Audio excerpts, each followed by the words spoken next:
Hey there, and welcome to the Audacious Agency Hot Seat, where we share entrepreneurial stories to inspire and motivate you to rocket launch your brand. I'm your host, Lauren Clement, the brand navigator. Welcome to the Hot Seat. Hello everyone, and welcome to another Audacious Hot Seat. We have the extraordinary Julie Mauger from Meraki Mindset with us today, and we're going to be talking all about her journey as a coach and an entrepreneur and what she's been doing with her brand and really living her brand. So Julie, to start off with, tell us a little bit about yourself and why you got into starting a business and what your journey's been so far. Interesting is the short answer to that. Well, I've been in, you probably can tell I'm not a local, so I've been here about 35 years now from the UK. I've been in all sorts of corporate environments, mostly event planning, marketing kind of roles, some not-for-profits. I've also had my own business for about 10 to 12 years here in Australia.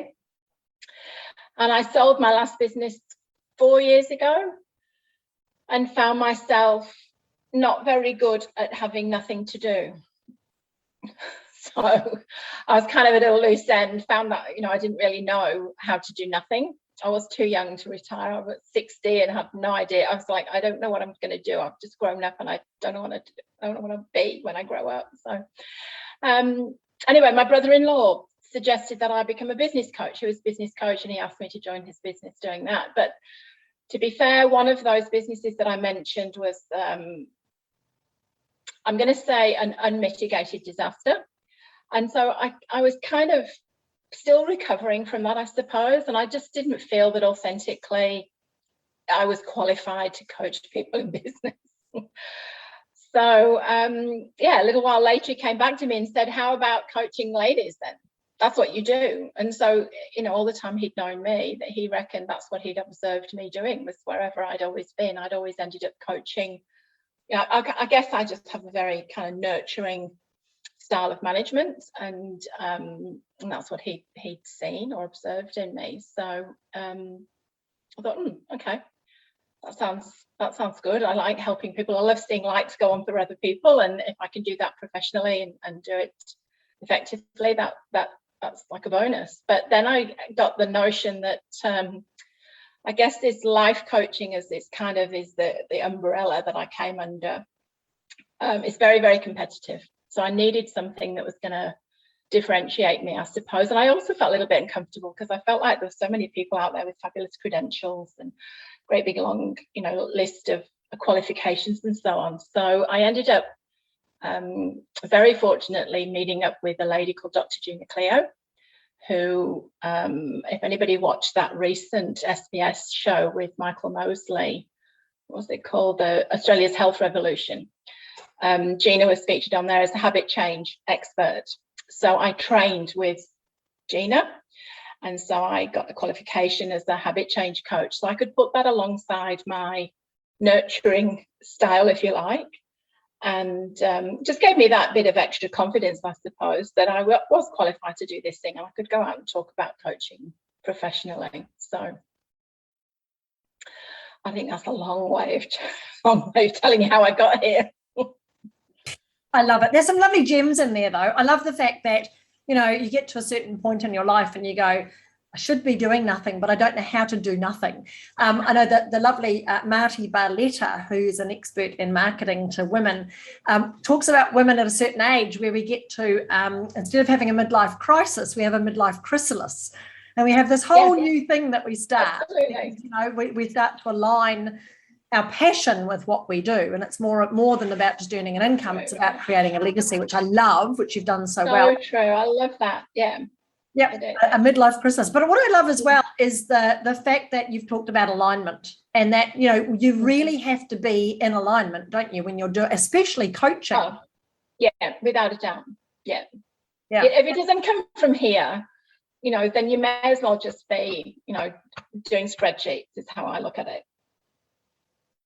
Coaching has to come, in my type of coaching, personal life coaching, life management, mindset coaching, it has to come from a place of heart.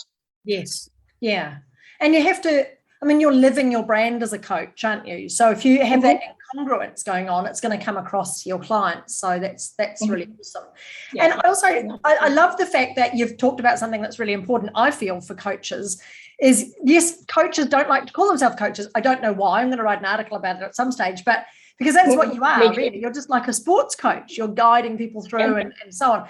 But I love the fact that you found your niche within that industry of coaching. And you've tied in your natural nurturing approach with accountability and overcoming procrastination, which, most people are scared that they're going to get this really mean, nasty coach with a big stick, whacking them constantly. And you sort of flip that on its head.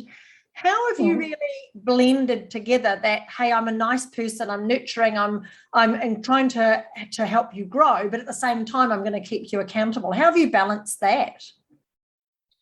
I think it comes out in those first couple of conversations with people when you're working out why they want this change. So, it takes courage to put yourself out there in front of somebody else and tell them that you feel like you've got these issues that you want to address in your life, that you've got some doubts about yourself. I mean, that takes courage. But once we've broken through that and we've actually committed that to paper and we're discussing it, then it's us. So they're doing the work and I'm kind of willing the stick, as you would say. But I basically just keep bringing them back to those goals. So we set some goals, or some people are not even comfortable using the term goals. In fact, one of my clients recently said to me, can we not use the term goals? Because she reckoned whenever she heard the word goals, she got a tightening in her chest, because every time she'd set herself goals, she'd not achieve them, and so she associated the word goals with failure. So I try to use the term outcomes or benefits. What's going to be the benefit of this? And especially if it involves the family, things like losing weight so you can play with your children. We bring it back. So I just keep throughout the process, we just refer to the family, we refer to those goals, refer to those outcomes, and basically pull back, anchor back to where we started. And I think it just helps trigger that move forward. Yeah, awesome. And I love the fact that even the language that you use with your business reflects on your brand, and it reflects on the fact that you're nurturing and guiding people through, rather than you've got to have goals and KPIs and keeping them accountable by strict with them. So good. Yeah. I wouldn't say I'm not strict. But in a nurturing way. Yeah, absolutely. And an empowering way. So it sounds like it's been an awesome adventure and everything's fallen into place beautifully. And, what are some of the challenges, Julie, that you've had to face in growing? I think, well, obviously it's a very, very competitive market. So having, a lot of competition in that area was one thing. I think the other thing was starting a business from scratch has been really challenging. So just trying to figure out whether I should use software for publishing my program, realizing that sending people PDFs every week was not going to work if I was going to scale up. And I have scaled up. And so I'm grateful now that I actually did implement some software earlier in the year that makes things a lot easier for me. But that took courage on my part, because I had to invest a lot of money and invest a lot of time into setting that all up. So I think the technical side of setting up a business where everything's online basically these days, that was a real challenge. I think one of the things which I've got to say you probably helped me with the most was just finding my track, or identifying that niche, because I came out of all of that training last year. So I've done applied neuroscience, I've done mental health first aid, I've done habit change, but I've done a couple of other courses, and I came out of that all excited, thinking I can help the whole world. I can help everybody. I've got this system and I'm so nurturing. I thought, yeah, I can do all of this, but obviously I can't reach everybody. And I think that's one of the things that I loved working with you, was that you helped me to really niche down, if you like. And I think that was one of the critical one of the pivots that helped me really kick on. because I'd kind of been floundering, I'd say, up until that point, wasting a lot of time.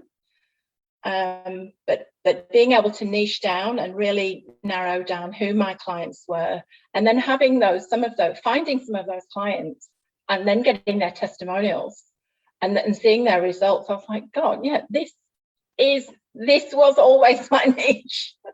I should have gone here first, but I was busy thinking I could be all things to all people. So yeah, that was a challenge. But yeah, finding the right coach in you helped me. So, yeah. Brilliant. Well, again, what I love about your brand is that you have managed to marry together all of those experiences that you have, the experience. You were an event management expert for many years, hence your ability to organise and structure and get things delivered on time and have that structure and that process behind what you do. But at the same time, your natural skills in coaching and nurturing and guiding came through as well. And that's the nicest thing, isn't it? When you get a brand that all of a sudden you can play to your strengths, then you really are just absolutely firing on all cylinders. So. Absolutely. Yeah. And even the colours, even the colours that we came up with, and things like that, were just like this. Me wearing my colours, it's all tiny little elements that all, it's like putting a recipe together, and all these little things are like all the little special decorative finishing touches, if you like. Yeah, and that's the stuff that makes you memorable, and people, recall it. That would recall the brand so much easier.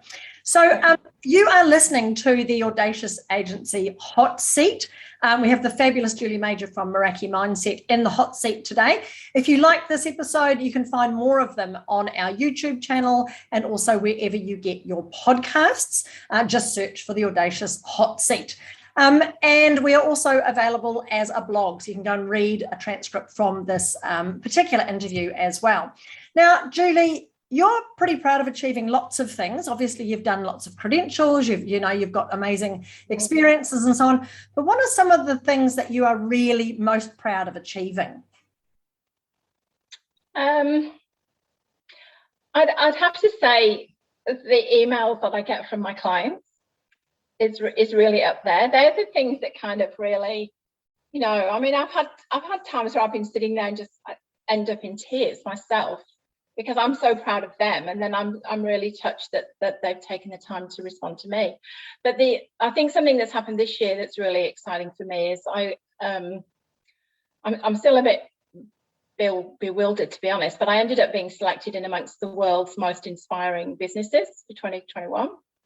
And I'm pretty sure that's through my association with B1G1, which, if anyone doesn't know what that is, it's Business for Good. And I suggest they look them up. So B1G1, I think I mentioned that I've been involved with lots of not-for-profits in the past. I've had 2 or 3 roles here in Australia with not-for-profit organisations. And I think not-for-profit organisations get a pretty bad rap from time to time, about the high costs of the administration, especially with a lot of international organisations. But what B1G1 does is they vet and review all of the projects that they put up for support. And what I do is, and other people who are members of B1G1, is what we do is, for every new client I get, or for every, I hate the word discovery call, that it gets booked in, I make a commitment to make a donation or support impacts. And my projects are all around women and children and education. So I support projects that empower women to have their own small businesses, for example, things like microloans in third world countries, that kind of thing. So I'm pretty proud of that. My goal this year was 15,000 impacts, and I think I'm around 8. So if anybody wants to call me, I have to keep making those donations every time I get a discovery call booked in, so it could help. So my goal is 15,000 for this year, and I'm pretty proud of that. I like seeing the results that they get, but I would have to say my client results just most recently is my kids are doing pretty good too. I'm proud of them. In case they're listening. I love it when your clients come in, and family as well. Well, your clients become family, don't they? Which is really, really lovely. Yeah, so, they do. I love that though, Julie, that, I mean, this is a business with heart. This is a business with purpose. This is a business that people can connect with. And it's back to living your brand, isn't it? It's what you really are setting out to achieve as a much larger legacy than yourself when you have all those things like involvements with B1, G1 and giving back to the community and so on makes a big difference. So Julie, tell us a little bit about Meraki Mindset. What does Meraki mean and what is it to have a Meraki mindset? Well, can I just thank you first for finding that beautiful word for me. Meraki means the soul, creativity and love that you put into something. So it's the essence of yourself that you put into everything you do during your day. So when we came across that word in our process last year, I just kind of melted into it, I think. I just thought, yeah, that's it. That's what I want. I want that combination that it's definitely has to come from it's come from my soul or my heart. And we like to be a little bit creative about things, the way we do stuff. And it's all kind of wrapped up in this one word. So, and obviously mindset is where I came from. I haven't mentioned, but my dad was a world speedway champion, multiple world speedway champion. So I kind of grown up with mindset as a word within our family. Mindset, visualization, positive thinking has just been a way of life for me. So finding that and putting it with Meraki, putting mindset with Meraki just kind of encapsulated everything that I wanted to create in this business. So it was perfect. Thank you for that. Oh, it was a joint effort. I mean, the brands only come from the people that we work with, but yeah, we knew we got there. We knew when we found it, absolutely. And I love it. Yeah. I love that fact that, you know, if you've got a Meraki mindset, you are basically leaving a piece of yourself in every activity that you do. So don't just do something because you have to, you know, put every effort into it, you know, and that's back to not procrastinating and setting those goals or outcomes and getting it done. So, Julie, if we could jump in a time machine today and I could go back to Julie before you'd started this business and you're looking at whether you could be a business coach or working with your brother or all these sorts of things, what one bit of advice would you give yourself? I'd probably say brainstorm your ideas with professionals, really. So, I mean, I spend a lot of time talking with girlfriends about what I should do, you know, and their idea was, we need to go for lunch more often. I think that idea is great. I'm not quite ready. I love going for lunch at the weekends. But I just felt, I wasn't ready for that. And it wasn't until I started talking with people who I would say were still at work or still in professions and discussing my ideas. And having said that, I should be clear. I did have this conversation with a couple of girlfriends who are professional, and they kind of nurtured me, if you like, back. So I had been mentors to them in their work environment when they were younger, and they kind of tipped me, if you like. So my brother-in-law set me on the path, and then discussing with professionals. I think getting professional help and advice, kind of like a mini board of your own, if you like, was really, really helpful. Yeah, brilliant. And if someone's listening to this episode today and they're thinking, well, you know, I procrastinate a lot, I put things off, you know, I'm not achieving things I should be doing, I'm not really living a full life, what would be a bit of advice that you might give to them? What's the first step to help someone overcome procrastination? I'd say get that to-do list and tear it up into confetti and start with, what do you need to do today? What can you do today? None of us can do 40 things on a to-do list today. Just think 2 or 3 or 4 things, little jobs that you can do today. And then as you start ticking things off, you start to feel your confidence come back. So don't try and look at the end game, try and break it down. This is my project management, event management brain again. And the habit change technique is to break things down into tiny, tiny little parts and just tick off those tiny little parts and start telling yourself, that's coming. I haven't forgotten you, big outcome goal, but I'm going to get there step by step. And I think a lot of us have really long to-do lists. And some of those things on that to-do list have been on that to-do list for 6 months, and they just sort of haunt you. And they may not even be necessary anymore, those things.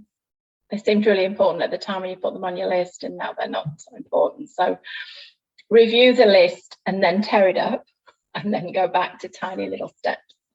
Love it. Manageable outcomes is what it's all about, isn't it? Being able to see yourself doing. I love it.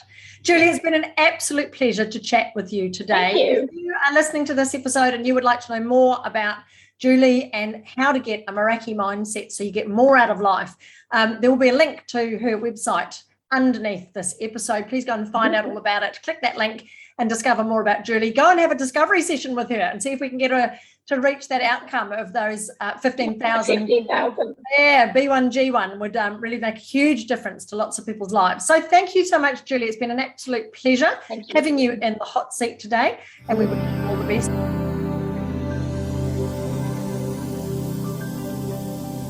Thanks so much to our audacious guest sitting in the hot seat today, and to everyone for listening. Remember, be bold, be brave, be audacious. For more, subscribe to the podcast or YouTube channel, or join us in the Rocket Launch Your Business Facebook group. The links are in the description below.